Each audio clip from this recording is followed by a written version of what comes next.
Assalamu Alaykum wa Rahmatullahi wa Barakatuh. My name is Rashid Osama. I am with SFU MSA. And with this brand campaign, we would like to show people Islam's way of life. That is our intention. And we also want people to become ambassadors of Islam, as well as show people how to navigate life through an Islamic lens. I am here today with Sheikh Imam Osama Raja. And he's Imam at the Siri Jami' Masjid, and he did his studies at Pakistan, and we really appreciate all the time you give us at MSA. Assalamu Jazakallah. Alaikum. Wa Alaykum Assalam wa rahmatullahi wa barakatuh. So, as we know, Ramadan is less than 1 week away right now, as the time of recording, and we're all very excited for Ramadan to come in. Um, so, I want to talk about the subject of habits and building Ramadan, because one thing that's been, I've heard some sheikhs say is think of Ramadan as like a course, right? You go in to Ramadan, you want to get this certificate of improving yourself. So we don't want to be the same person that we were before Ramadan and after Ramadan. So we want to discuss habits and how we could build habits. So I don't know, like this is, I think a lot of people have noticed this, right? So you go into the Taraweeh the first night, it's packed, everyone's coming in, and then amazing, mashallah, great energy. But then 1 week later, about half people show up to Taraweeh. Then another week, maybe it's back to small Quarter. number. Yeah. And then the 27 nights, everyone's back. And then a couple of days later, it dies down a little bit. So, and then sometimes personally, I've met some people like saying, "Oh, I want to read 2 juz a day. I want to make 10,000 istighfar every day, 10,000, and this." And then, they in their regular life, they maybe last 10 days they may have read like 1 or 2 pages of the Quran. So, with all this, how should someone go about making their goals for Ramadan before Ramadan comes? And I remember there's a hadith in the Bukhari. The Prophet ﷺ said, someone asked the Prophet, "What deeds are the most beloved by Allah?" And the Prophet said, "The most regular, consistent deeds the most regular, consistent deeds, even though they are few." And he also added, "Don't take upon yourselves except the deeds which are within your ability." So the question is, how should someone go about making goals for themselves before Ramadan? Bismillah ar-Rahman ar-Rahim. Alhamdulillahi Rabbil Alameen. Salatu wa salam ala ashrafil anbiya'i wal mursaleen. Muhammadin wa ala alihi wa sahabatihi ajma'in amma ba'd. First of all, thank you for having me here. It's truly an honor and a privilege. May Allah subhanahu wa ta'ala accept your efforts and accept the efforts of the MSA to promote the deen of Allah subhanahu wa ta'ala. The subject that you have brought up, it is very important. And all those things that you have mentioned is things we see every year. I'm an imam and I've been conducting Salat al-Tarawih for the past, 13, 14 years, right? And this is the case every year in every masjid. The first day, when the imam announces at Maghrib that Ramadan Mubarak, tomorrow is the first fast, today is the first Tarawih, you cannot find space to park, okay? Like you can't even find space to walk properly in the masjid. You come, and mashallah, that's very good. That shows that people still have that zeal for Ramadan, right? And then slowly, even in Salatul Fajr, if you go to the masjid the first 10 days, packed, like it's like Taraweeh 2.0, right? And then a week later decreases. By the 20th of Ramadan, we're down to the same people we see every day in Salatul Isha or sometimes in a program. And then 27th night, boom, back. And honestly, all of us are involved in this, right? We can't really point fingers. What I've understood or what I've observed is that the backstory behind this is that we really don't understand the virtue of the blessed month of Ramadan. For us, it's more of a cultural thing now.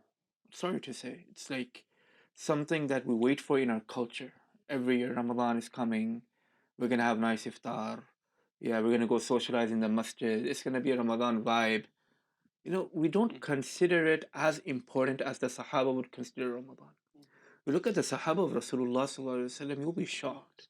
Ibn Umar radiallahu anhu, when Ramadan would come, and I was reading this in one of the books of history, that Ibn Umar radiallahu anhu, he would be so happy, the son of Umar ibn Khattab, that he would be walking the streets of Medina, and he would be yelling on top of his lungs, "Welcome, O Ramadan, welcome, O Ramadan, the month of forgiveness, the month of mercy." And the Salafus Salihin, and some scholars say that even the Sahaba, Ramadan would be on their tongues 12 months a year. Meaning, 6 months before Ramadan, they would be making dua to Allah that, "Oh Allah, please make us reach Ramadan. And please make us reach Ramadan in a way where we take out the blessings and we benefit from the mercy of Allah subhanahu wa ta'ala in Ramadan." So this is 6 months before Ramadan would approach. And obviously those people were the Sahaba of Rasulullah, right? So their Ramadan was completely different, right? Then after Eid al-Fitr, for the next 6 months, they would ask Allah subhanahu wa ta'ala to accept their deeds of the month of Ramadan. So the entire year, they're preparing for the month of Ramadan. So I think this is where we as an ummah are lacking right now, is that we have forgotten the essence of the month of Ramadan. See, we think of Ramadan as this 1 month crash course that I do it and then I'm done with it. Right? A person listening to music in Ramadan, he'll be like, okay, no music in Ramadan. But on day of Eid, he'll be going for Salatul Eid, blasting music, right? Brothers, and sisters, they lower their gazes in Ramadan. Right after Ramadan, they're in the same mixed gatherings, same social events, right? To counter this, we need to understand that Ramadan is a month that Allah subhanahu wa ta'ala is giving us to rectify our affairs. Like, if you want to put it in simple terms, it's like Allah telling us that, look, I love you, and I know you're living in a very difficult environment, and I'm giving you this 1 month so you can fix the environment around you, and you can carry on this environment for the rest of the 11 months, right? And as you mentioned, that to do that, we need to set goals, right? So before Ramadan comes, see, our goals are short term. We make goals. Everyone makes goals. You ask any Muslim out there, he's going to have some goals. But those goals are short term, right? We're making goals only for Ramadan. Okay, that I'm going to pray all my Taraweeh in Ramadan. Right? Or I'm going to, how you said, I'm going to finish, 85 Quran in Ramadan, right? Tahajjud in Ramadan. No. The goals should start in Ramadan or even before Ramadan, but the goals should be for the rest of my life. That I'm going to start praying all my salahs, right? If I'm praying 3 salahs now, I'm going to start praying all my 5 salahs on time, and I'm going to keep on praying them after Ramadan for my entire life. In hadith of Rasulullah about salah, the Prophet ﷺ said that a person who prays 40 salahs with the first takbir, salahs for 40 days with the first takbir, Allah subhanahu wa ta'ala will give him a guaranteed ticket of Jannah. Close a meaning to that. The reason why the Prophet ﷺ said this was, it takes about 30 to 40 days to make a habit. So if a person prays all his salah with the first takbir, yani on time, for the entire 40 days, or let's say in Ramadan in 30 days, he will develop a habit. And that habit will be such that if he doesn't pray salah after Ramadan, something's going to feel off. Right? He's reciting Quran. And as you mentioned the hadith of Rasulullah, this was on my mind as well, alayhi salatu wasalam, that Allah subhanahu wa ta'ala does not want you to finish 100 Quran only in Ramadan. This is not what is required from you and I. What Allah wants from us is we do something, even if it's little. We do 1 page of a juz every day, even if it's Ramadan. Now, we should aim for more, but even, okay, if we can't do more, we do 1 page, but we do it every single day, not only for Ramadan, till the rest of our lives, right? So we need to start making our goals in a way that, okay, I'm going to start doing this in Ramadan, praying my salahs in Ramadan, and I'm going to develop such a habit that this habit becomes such that I continue praying my salat after Ramadan as well. And salat is something that we take very lightly. Salat, the Prophet ﷺ said about salat, that salat is that one ibadah that will distinguish between Muslim and a non-Muslim, a believer and a non-believer. That when the time of salah enters, a believer will hasten towards salah. He will be concerned, how do I pray my salah? And non-believer, he doesn't care, right? But we as Muslims take this very lightly, right? So, for example, the goal of doing dhikr, that, I'm going to do istighfar, tawbah 100 times every day. But I'm going to start in Ramadan and then continue to after Ramadan as well, right? So these goals, they need to be long term, right? And we need to make goals on which we can be consistent upon, right? Let me tell you something. We spoke about habits, right? Yeah. Ramadan, in the books of Salafus Salihin, is also known as the breaker of habits, bad habits, and the maker of good habits. The reason for that is, we all know this is something which we learned since we were babies, that Allah subhanahu wa ta'ala puts shaitan in jails when Ramadan starts. And Allah ta'ala, He closes the doors of Jahannam and He opens the door of Jannah, and mercy reigns upon the earth every single day and night in the month of Ramadan. So in this month, shaitan is not there to make us run towards desires, right? So we can break our habits and develop good habits. But there's a question here, a trick question, right? If the shaitan is not there, I still feel like looking at things I'm not supposed to be looking at. Shaitan is not here in Ramadan, Sheikh, but I still feel like, listening to music. What's going on here, right? I thought it was shaitan. In the beginning, it was shaitan, right? When you didn't listen to music and shaitan guided you towards music, that was shaitan. But then what happened? You developed your habit. Shaitan did his work. He took you to the majlis, to the gathering of sin, and he left you there, and then your nafs took over, right? So yes, in Ramadan, shaitan is jailed, but your nafs is not jailed.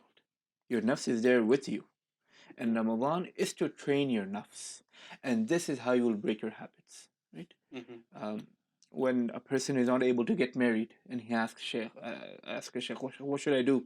I can't find anyone. And so what do the mashayikh tell us? That fast, right? Yeah. And that will help you suppress your desires. Fasting helps us suppress our nafs, right? So our habits, the habits that we have, it can be any bad habit that a person has because of the nafs. The month of Ramadan is such a month that it becomes really, really easy to break those habits. It's going to be difficult. Dealing with the nafs is never easy. Okay, dealing with the nafs is really hard. That is why one of the ashab of Rasulullah, or I read this in the book of Sufyan al-Thawri, but he narrates it from one of the companions, and he says that put one foot on your nafs, the other foot will be in Jannah. Meaning that controlling your nafs is hard. It's not easy. But once you know how to control it, Jannah will become very easy for you. Right? So in Ramadan, set your goals to break your bad habits. And let me tell you something. We think that to become pious, I need to do a lot of extra ibadah. Right? I need to, for me to be considered pious, I need to make sure that I'm praying tahajjud every day. I'm reading a lot of Quran every day. I'm doing a lot of dhikr every day. No. To be considered pious, to be considered someone with taqwa, you only need to do two things. Obligations, meaning your 5 salahs. If you have to pay zakat, you pay your zakat. Fasting, the obligatory fasting. Do your obligations. Number 2, stay away from haram. These two things will be enough for you to become a wali, a friend of Allah. See, what we do is we have a leaking bucket. I'm praying tahajjud, but at the same time, I'm not making any effort to lower my gaze. Right? I'm doing a lot of dhikr, but I'm not making any effort to stop listening to haram. Right? I'm, fasting in the month of Ramadan, but at the same time, my tongue, the language I use is something which is immodest language, right? And we get carried away so much with extra ibadat that we forget that the most important thing is staying away from haram. Right? So set a goal that I'm going to try to break away from those bad habits that become a barrier between me and Allah subhanahu wa ta'ala. How to do that? That will require a lot of effort. you need motivation, you need discipline, right? Sin is very easy. Ma'asiyah is very, very easy, right? And that is a promise that Shaitan made to Allah subhanahu wa ta'ala. Shaitan said, وَزَيَّنَ لَهُمُ الشَّيْطَانُ أَعْمَالَهُم.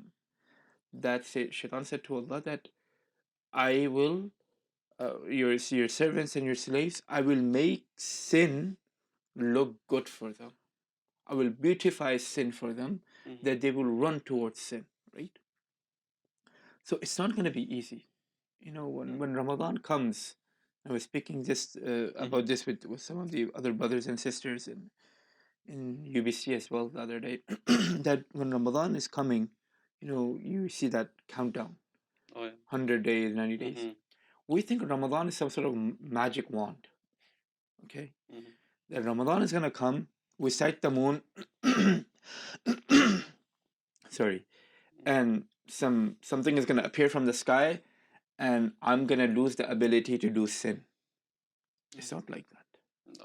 Shaitan is jailed. Yes, you're not going to get any new ideas per se to sin, but your habits are going to be there. Those temptations of your nafs, of your heart, are going to be there. The easiest way to break your habits, number one, discipline. That you need to tell yourself that, look, Osama, no matter what happens, I'm not doing this month. No matter how much shaitan tells you, or how much your nafs tells you, I'm not going to turn on 94.5. I'm not going to listen to music when I'm driving. No matter what the nafs tells me, I'm not going to be doing this or that. Number one, discipline. Number two, you need to pinpoint the triggers. So what is triggering you to go towards that sin? For example, if it's music, right? If you feel that it's a certain crowd that makes you listen to the music, avoid that crowd in Ramadan. If you have a certain buddy, right? And not judging anyone, but if he's, you know, if he's the reason that, you know, you get motivated to listen to music in Ramadan, you know, meet him in the masjid only. Tell him, okay, we're going to meet up at Tarawih. We're not going to meet up anywhere else, right? You know, if looking at haram is one of the bad habits, obviously the trigger to that is your cell phone. Cell phone with an active internet connection. Put your phone away, right? Okay, that might be hard because everyone has to work, right? You need to stay in touch with your work. Buy those small phones, right? Flip phones or something that will just, you know, is there for you just for your necessity, right? And talking about cell phones, Ramadan, delete all your social media. That's like something that everyone should do. That before Ramadan, your social media should be deleted off your phone, because that's one of the main triggers. It's a waste of time, obviously. Ramadan, we shouldn't be wasting time, right? Imam Malik, rahimahullah, Imam Malik, you know, he was one of the Imams of fiqh. A big chunk of the world follows him in terms of fiqh. Imam Malik, rahimahullah, when Ramadan would approach, he would not attend any halaqat. I'm not saying don't attend halaqat, but I'm just telling you how the self were, that he would not have any dars, any durus of fiqh or hadith. A scholar of a big caliber, right? So people would tell him that, Sheikh, we're waiting for you, right? Can we have a dars? Can we have a halaqah? And he'll be like, no, it's Ramadan. It's the month of the Quran. I'm not going to be putting my time anywhere else, right? And Ramadan itself with Salihin was different. And this one story is from I would say, kind of our generation. And I shared this with everyone because that really shook me, this story. The story is about Sheikh Zakaria, rahimahullah. Sheikh Zakaria passed away, I think 30 years ago, 1980s. Sheikh Zakaria was from India, but he lived all his life, or most of his life, in Medina Munawwara, and that's where he died. His Ramadan was out of this world, okay? So his cousin writes this story. He says that Ramadan started, and I wanted to meet my cousin, Sheikh Zakaria. So I went to his house, and I knocked, and the attendant came out, and he's like, can I meet Sheikh Zakaria? He's like, no. What is he doing? He's reciting Quran. Okay. How long is he going to recite Quran for? He's like, till Dhuhr, right? Okay, when can I meet him? He's like, your best bet is right before Salatul Dhuhr. He's going to come to the masjid, you meet him, that's the only time you can meet him. Like, okay. He's like, I went to the masjid 3 hours before. Right before the adhan, I'm like, let me make wudu. I went to wudu, Sheikh came and he started his sunnah. So I'm like, okay, he's going to pray sunnah within 10 minutes. But the Sheikh prayed sunnah for 40 minutes. I asked him that, what is he doing? He's like, it's Ramadan. He's reciting another juz. When can I meet him now? Right after Salatul Dhuhr. Okay, I'm going to meet him after Dhuhr. Dhuhr finishes. Like, I was in the fourth saf and he was in the first saf. By the time I reached first saf, he started his sunnahs again. And again, an hour. After that, I tried meeting him. No, time for Quran. You think I got so upset that I left from my house, but before leaving, I went to his room while he was praying salam and I yelled. I'm like, Ramadan comes to my house as well. But it doesn't come like how it comes to your house. Meaning the Salafus Salihin, they would free themselves from everything just for Quran. So social media, delete that. So triggers, right? Yeah. To break your habits, the only way you'll be able to do that is when you pinpoint and target your triggers and you stay away from those triggers, right? Yeah. That is how you'll break your bad habits. But that's not the only purpose. You have to replace them with good habits in the month of Ramadan. Listening to music, replace that with listening to Quran, right? Watching haram, replace that with reciting Quran or learning ilm, reading a book of hadith or something. For that, there are triggers as well, right? Positive triggers. Positive triggers are people with the same mindset. So find friends who have the same goals as you, who want to develop good habits. Spend time with them. Even if you can't spend time with them, stay in touch with them.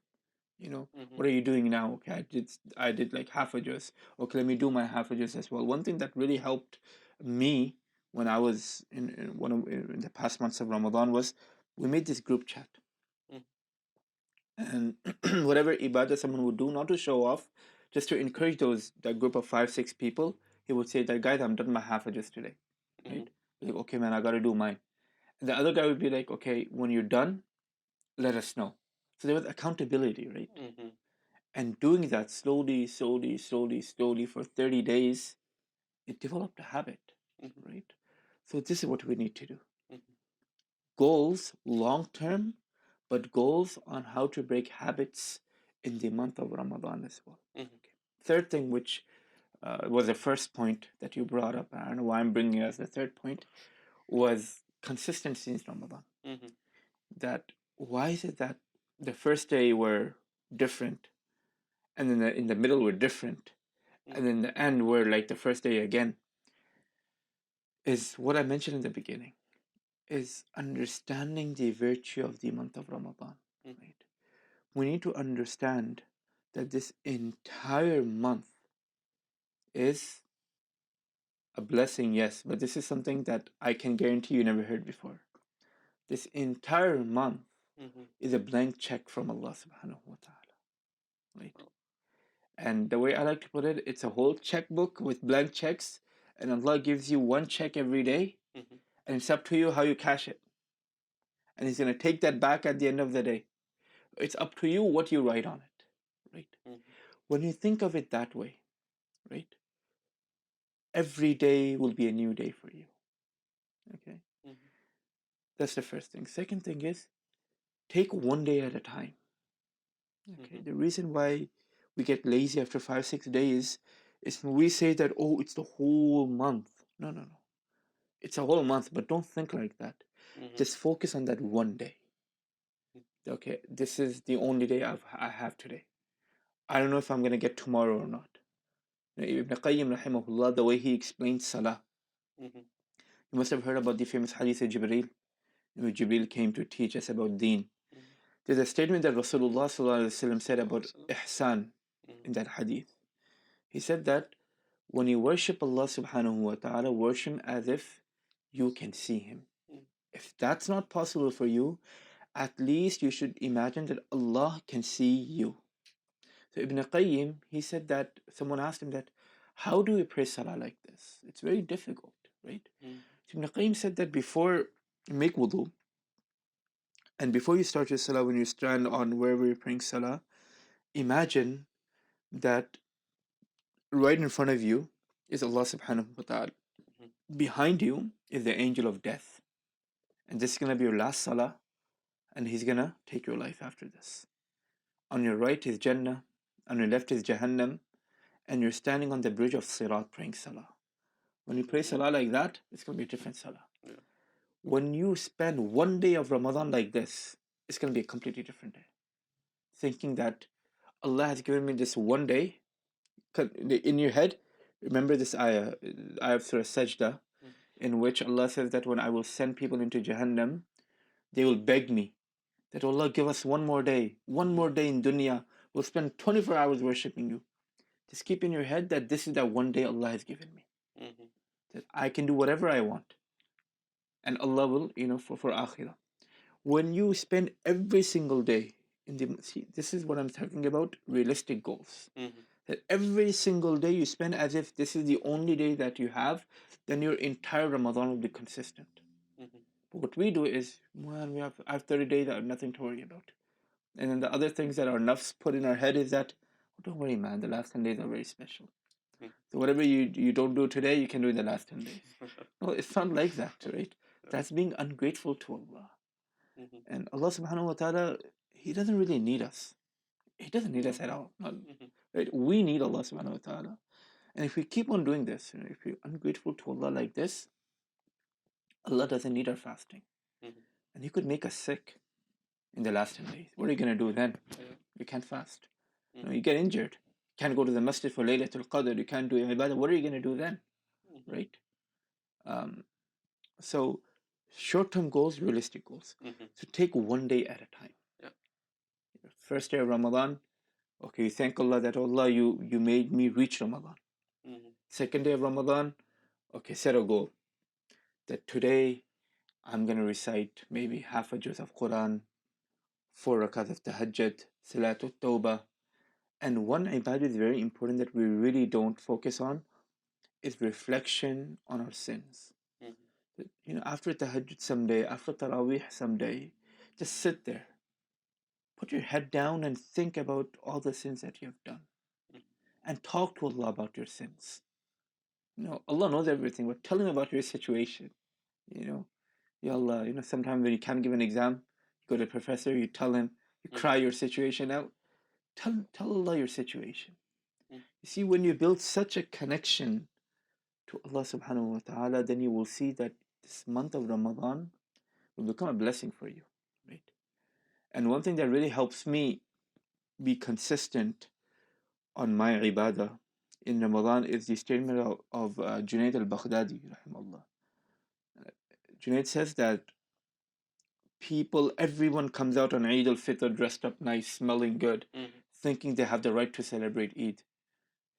Not everyone has a right to celebrate Eid. Eid is not for everyone. Eid al-Fitr is basically Allah subhanahu wa ta'ala putting out a feast for the people who sacrificed for the past 30 days. And then He says that if you've wasted your time, you have no right to celebrate Eid. Just being a Muslim doesn't give you a right to celebrate Eid. It's not that I'm not issuing a fatwa. It's just one of the statements of one of ourselves to motivate us to spend the Ramadan properly. Is that just you being Osama does not give you the right to celebrate Eid al-Fitr.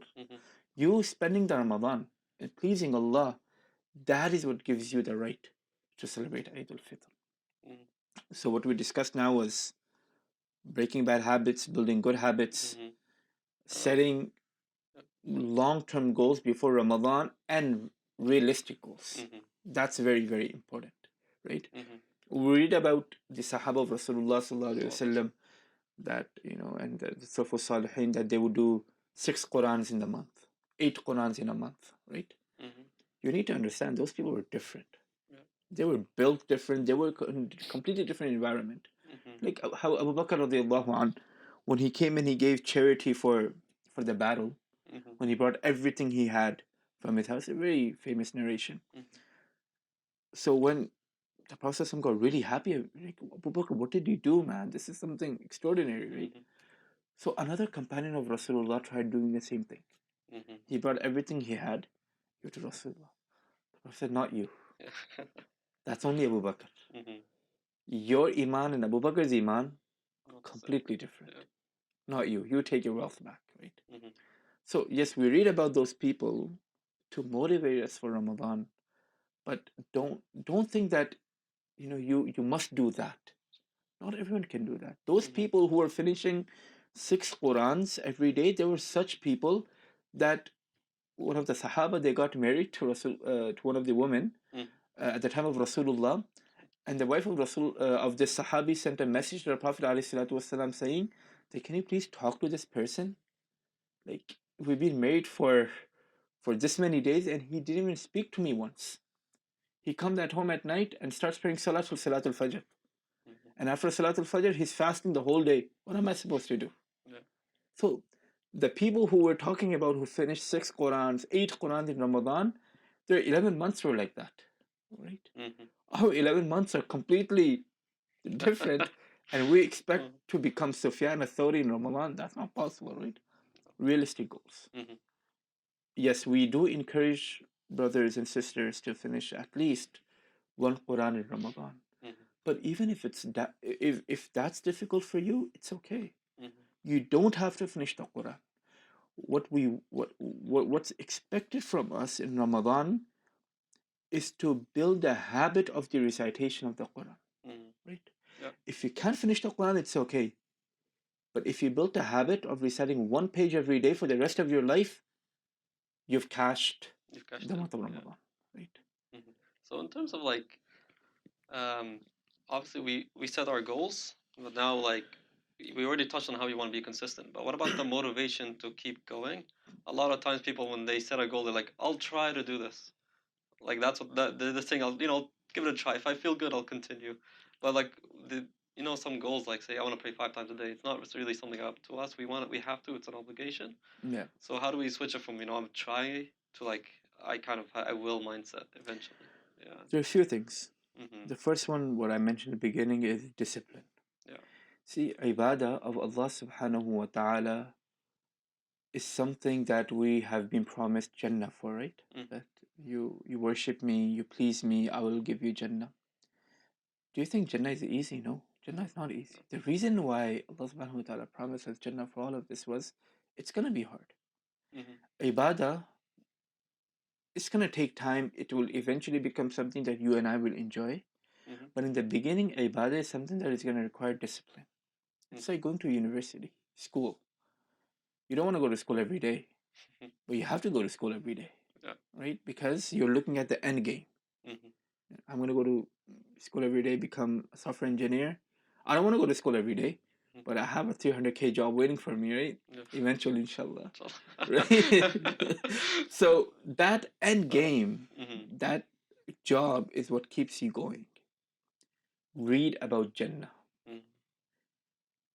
One thing that helped me was um, I read a statement somewhere, and someone asked the Sheikh the same question. Mm-hmm. Sheikh, can you please tell me something that will motivate me to do the ibadah of Allah, Mm-hmm. and something that will motivate me to to struggle for Jannah? And the Sheikh looked at him and said one statement, one sentence: in Jannah you will meet Muhammad sallallahu alaihi wasallam. In Jannah you will meet Muhammad sallallahu alaihi wasallam. For us, man, that should be enough motivation. Mm-hmm. That, and that's a whole nother halaqa interview about Rasul alayhi salatu wasalam and his sacrifices for us and his love for us. Right? Just one narration of his was sitting with Sahaba, such Sahaba, Abu Bakr, who gave up his whole house, Umar ibn Khattab, the people who gave up their lives, and he's sitting with them, and out of nowhere he's like, man, I want to see my brothers. And these people are shocked. We gave up everything we had for you, Ya Rasulullah. Are we not your brothers? No, you're my Sahaba. My brothers are those who will come after you.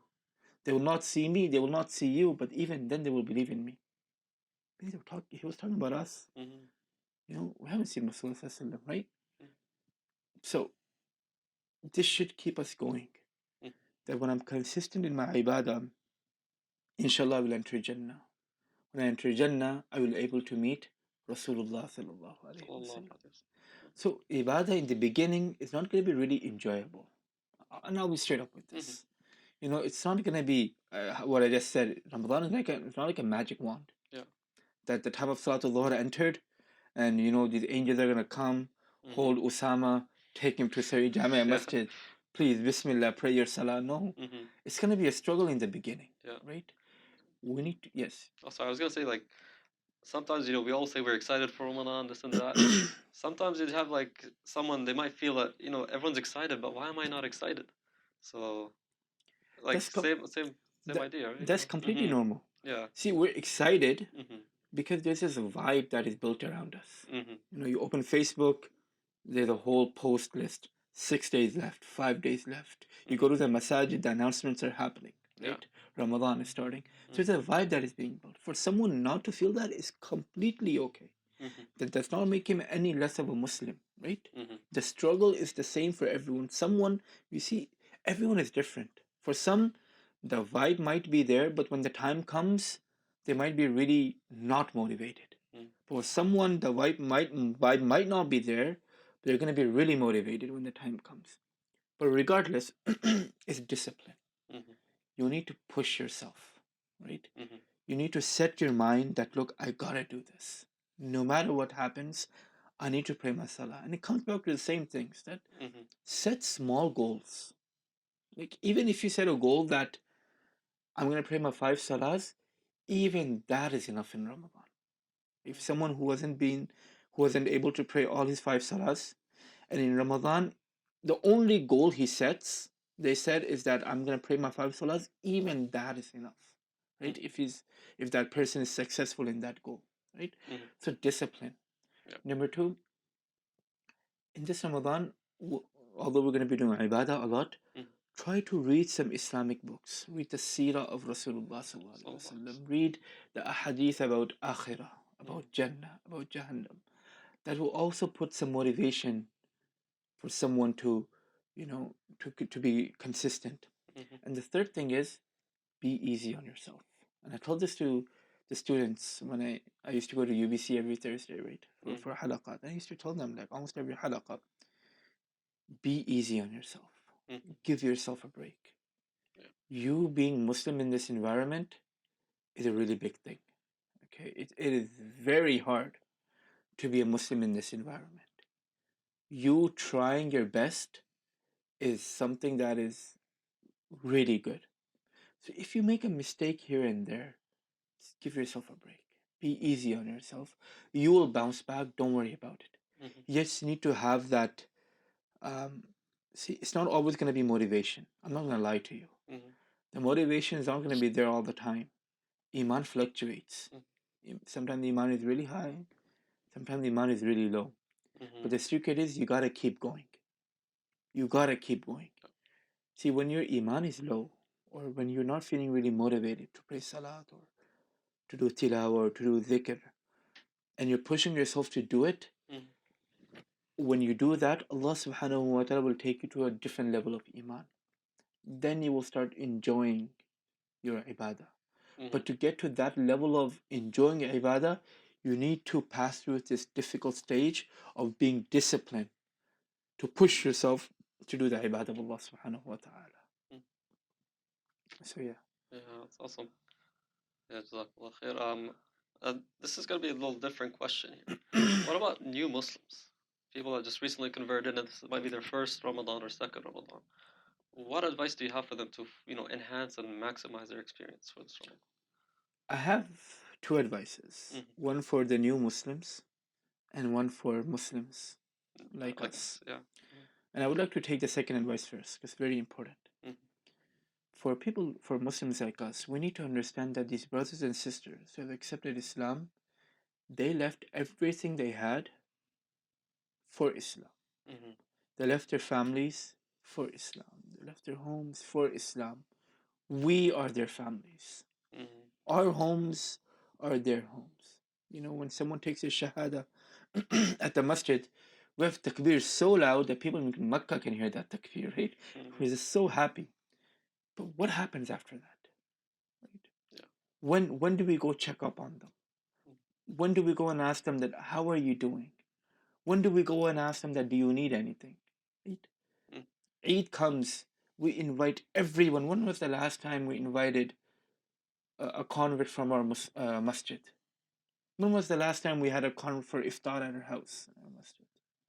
So their motivation is going to come from us because they're alone. There are people, like their family members are forcing them to come back to their old religion. So if we're not there for them, they're not going to have the motivation to do anything. The first advice is for us, is that the brothers and sisters who accept Islam in your circle, check up on them here and there, especially in Ramadan, on Eid. Be there for them, invite them over, spend some time with them so they feel motivated. As for the new Muslim brothers and sisters, keep your goals to the bare minimum. Like, to the bare minimum. I would say my advice would be keep your goals just towards the obligations and the haram things, meaning that your goal should be I'm gonna start praying and doing my obligations, and I'm gonna stop doing the things which Allah subhanahu wa ta'ala had made forbidden in Islam. Take this slowly. And from this question, I recall the incident of Banu Thaqif, the people of Taif. We all know what happened when the Prophet went to Taif, the whole attack and everything. But in the 8th year of Hijrah, these people came to meet Rasulullah sallallahu alaihi wasallam to accept Islam. They came and they were sitting with the Prophet and they're like, okay, we're ready to accept Islam. But they're like, okay, we have a few conditions. Okay, what are your conditions? We're not gonna stop zina. Like, straight up, we gotta do zina. The Prophet's like, alayhi salam, no, that's a sin. Okay, we're not gonna stop drinking. The Prophet's like, okay, that's a sin as well. Allah subhanahu wa ta'ala has made drinking forbidden. They're like, okay, we're gonna still worship our idols. And this is where the Prophet drew the line. He's like, absolutely no. This is shirk. This is the difference between us and them. No. But this is what really, it's in my heart, is that said to Rasulullah sallallahu alaihi wasallam that 5 salahs are too much for us. We're going to start off by 2 salahs. The Prophet said, okay, we start off by 2 salahs. So I know for us it's difficult, the habits, but for them, the brothers and sisters who converted, it's even more difficult from a completely different religion. So for them, I would say that keep your goals to the bare minimum and try on that. Okay. Number 1. And number 2, in Ramadan, for those brothers and sisters, they should make their goal to learn deen as well. Sit down with a sheikh in your local masjid, maybe 1 hour a day, 2 hours a day, and learn deen as well. And slowly build themselves to the level where, inshallah, in a few years later, Ramadan will be much different for them. But in the beginning, keep your goals to the bare minimum, inshallah. Yeah, that's good information. So to recap, it's one thing we should do is learn more about our deen, learn more about Ramadan, so we can get that love and more about the Prophet. And then in Ramadan, we set our realistic goals, our attainable goals, short goals, to do a little bit more, but mostly focus on, leaving behind the bad habits. It reminds me of a Muslim general who conquered Spain. His name is Tariq bin Ziyad. Okay. You might know the story. So once he went over the seas and went to Spain, first order he did is burn all the boats. Yes. Yeah. So burn all the boats, right? No going back. So enemies forward, the water's behind us. We have nothing to do except win the war. So I think that to leave us off with, I'd like to say, let's burn our boats. We want to take off those habits. Don't say Don't burn your car. No. He doesn't mean that. Okay, don't burn your cars, please. It's figuratively. You want to get rid of music, delete that playlist. Don't just leave it there and you might come back to it. Just completely delete it. You want to get rid of social media on Ramadan? Delete the apps. Maybe Facebook delete your whole account so I don't come back to it. Up to you. So yeah, let's burn our boats and become better people. And this has been a very good halaqah. May Allah help us. Jazakallah khair. Any last words you want to say to the people? The only thing I would say is that, life is not guaranteed by Allah subhanahu wa ta'ala, right? Yeah. And there were so many people who were with us last Ramadan, they're not here now. And just now, 2 days ago, I heard of a young man. He's alive, but he's been diagnosed with a sickness that he can't even get off his bed, right? So we never know what's going to happen, right? This Ramadan that Allah is giving us is a blessing.